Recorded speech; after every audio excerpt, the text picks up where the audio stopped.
প্রিয় দর্শক শ্রোতা, বং এগ্রো চ্যানেলের পক্ষ থেকে সবাইকে স্বাগত।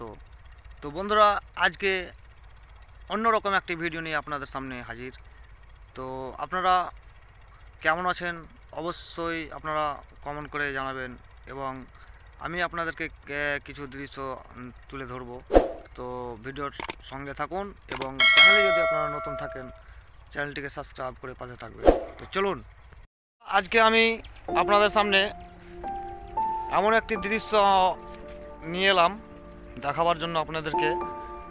তো এটা আমাদের গ্রাম্য মাঠ, যাকে খরানি ধান চাষ করা হয়। তো এখন বর্তমানে অনেকগুলি জমিতে ধান চাষ করা হয় না, কারণ পানির অভাবে। তো এইদিকে দেখতে পাচ্ছেন, এইগুলো সব মানে আগে ধান চাষ করা হতো, এখন ধান চাষ হয় না।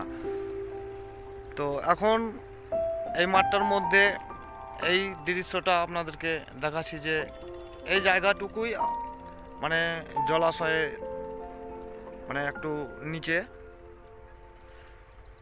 তো এইগুলোতে ধান ভালো একটা ফলন ফলে। তো এই বছর তো বুঝতে পারছেন, মানে খরার মাস, মানে খরা খুব পড়েছে, তার জন্য ধানের জমিতে এখন দেখতে পাচ্ছেন সব শুকিয়ে গেছে জলের অভাবে, তারপরে মাটি শক্ত হয়ে গেছে।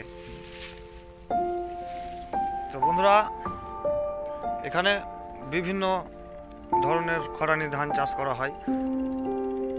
এদিকটাও আপনাদেরকে দেখিয়ে দিই।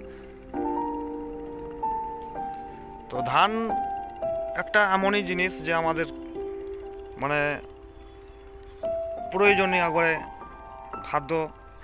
মানে ধান ছাড়া আমরা মানে অ্যাকচুয়ালি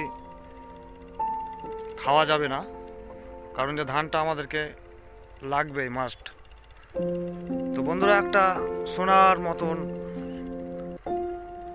একটা শস্য ফসল দেখতে পাচ্ছেন। তো আজকে আমরা বসে আছি, তো মনে ভাবলাম যে বন্ধুদের সঙ্গে এটি শেয়ার করা যায়।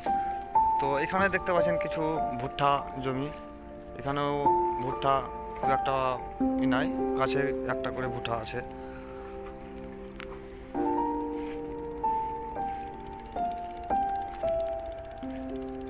তো অবশ্যই বন্ধুরা, ভিডিওটি কেমন লাগলো কমেন্ট করে জানাবেন, এবং এরকম একটা দৃশ্য দেখার জন্য